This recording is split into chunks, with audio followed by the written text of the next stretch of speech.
Good day to everyone in the audience. My name is Jeff Schlanger. I am the consent decree monitor for the city of Aurora. With me today are three members of the Community Advisory Council, the CAC, the co-chairs of that council, and I'd like to introduce them now. Reed? So my name is Reed Heddick, and I am a pastor of Mosaic Church of Aurora and the chair of Aurora's Key Community Response Team. And my name is Jeanette Rodriguez, and I'm also a pastor in the community, and I also serve in different committees in the city. Omar Montgomery, I am not a pastor, president of the Aurora branch of the NAACP. Thank you, and I think what I'd like to do now is turn it over to our co-chairs of the Community Advisory Council, and that council will be the monitor's eyes and ears on the ground to make sure that all of these promises that the city has made, all of these mandates that they have undertaken to complete are in fact being seen and felt on the streets of Aurora. So with that, let me turn it over to the co-chairs of the CAC and Reed. Thank you, first of all, Jeff, for all of your work.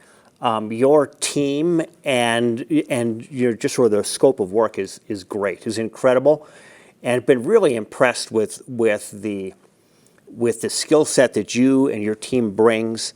The Attorney General's work is commendable with the consent decree, and the detail and the scope of training as well as policy improvement and all those things are really good. My question for you is, where's the teeth in this whole agreement? Because even your term, substantial compliance, doesn't make me feel like that's finished work. So what happens if the city, if APD, AFR, are not in compliance at the end of all this? Yeah. Let me say first, Reed, that our hope is that we leave processes in place after we're done, that while the report card may show all green balls fully colored up, that there will be processes in place and individuals in place, both in the department and outside of the department, but within the city, that will take on the role of the monitor to make sure that it remains on the right path. With respect to teeth, there are certain teeth that are built into the consent decree itself, and that is that we won't leave until there is substantial compliance. So while the term is meant to be 5 years and could be shorter if there is substantial compliance before that period of time, if there's not substantial compliance at 5 years, then we stay. The other teeth that are out there, but hopefully we'll never have to resort to, is going back to the Attorney General. This is a result of litigation. Mm-hmm. There is a judge who is supervising this, who has the power to issue orders to the city of one sort or another to make certain that the mandates of the decree are in fact carried out. Thank you for that explanation. And I know that in some of our earlier meetings, the city even asked us as a community to hold their feet to the fire. And I think you can be assured that we will be happy to take on that responsibility as well. And we appreciate that. Good. Omar? Yeah, first of all, I'm going to piggyback on everything that you just said in regards to just the work that's been done in this first report. I'm enjoying the analysis and learning more about Aurora PD in general. I want to thank Attorney General Phil Weiser and the City of Aurora for coming to the agreement to have the consent decree. With that stated, you talked about some cases that you were analyzing, and I think about the case of the little girls that were on the hot asphalt, and I think about the Elijah McClain case, and what keeps coming up is training and the curriculum within the training. What role will your organization play in regards to training future APD officers, current APD officers or with the curriculum to change the culture within the organization? Thanks for that question. And training, as you point out, is all important. Training obviously has to be built on policies which are best practice policies, so we need to make sure first that those are in place. As I mentioned briefly during my talk, we have two roles here. One is to assess, right? And we will be doing that with respect to the training. The other is to provide technical assistance through the team that we have brought to Aurora. And that technical assistance is in place to provide the city with the knowledge that we bring, with the experience that we have through working with tens of other departments around the country to ensure that not only is policy best practice, but of course that training is based on best practice and is being delivered in a best practice methodology through scenarios that are presented to officers so they can experience and feel this rather than just didactic learning. So the monitor plays an all-important role in training. We are supposed to vet any training in the areas that touch upon the consent decree before it is delivered, and we will take that responsibility seriously as the department moves toward developing crime-fighting strategies. We will be there to make sure that those strategies, when implemented, are implemented based on a proper selection of officers to provide special functions for crime fighting, that the training is there to make sure that they are properly trained in the areas of constitutional policing, making sure that there is not racial profiling, making certain that stops are conducted in accordance with the Constitution, making sure that frisks are only engaged in when there is a true and reasonable fear for one's own safety or the safety of others in these engagements.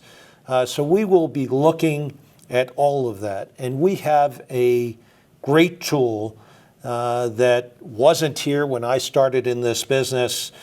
I won't even tell you how long ago it was, but it wasn't there then, and that is the tool of the body-worn camera. So we will be looking carefully at body-worn camera video to make certain that, in fact, crime fighting and constitutional policing are working hand in glove on the streets. And it's there where we are going to rely on the Community Advisory Council to be our ear to the ground, so to speak, to make sure that the reforms that we just talked about aren't just on paper, but are actually being felt by the men and women, the residents, those who come to work and visit in Aurora, that they're being felt on the streets of Aurora as well. Yeah. Well, thank you for that. And again, my question would be, how does the community get involved in this process? So again, thank you for that question. And the consent decree itself recognizes how important the community is to this process. It didn't specify that we create a community advisory council, but in prior monitorships in which I have been engaged, it worked out very, very well. And so that's one way. So the community is engaged by the three of you sitting here and the other 9 members who will sit in monthly meetings with us.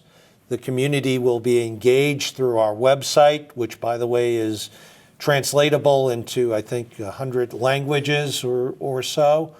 The community will be engaged through our town hall meetings, the next one of which will be on August 9th, and we urge everyone to make it out and hear a little bit more about the consent decree and hear questions from the community itself.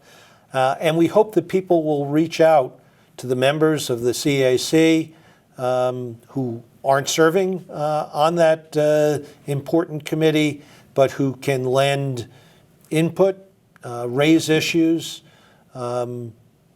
concerns that they have, that they believe that APD or AFR need to address, and we will do our darndest to make sure that they get addressed. Thank you for that. Great. So I think it is important that we let people know about this next town hall meeting. Yes. So it is our plan. Our town hall meeting will be on Tuesday evening, August 9th. And we don't have the exact location for that yet, but you're going to be getting a lot of information about that meeting. And that meeting will be really a key way for everybody in the community to be involved. It won't be just for us members and a few of us, but it'll be an opportunity for anybody to ask questions and examine some documents and be a part of the process any way they want to. And this will just be the first, well, it's actually the second of many meetings that we'll have over the course of the next 4 or 5 years. And we really encourage you to engage with that. So be looking for that information for the next town hall meeting on, and I believe it's at 6:30 on August 9th at a place to be determined very soon. So come and join us for that, please. So with that, what I'd like to do is thank everybody for watching. Again, thank the city for making these production facilities available to us. Thank the city for the extreme cooperation that we have gotten throughout this process.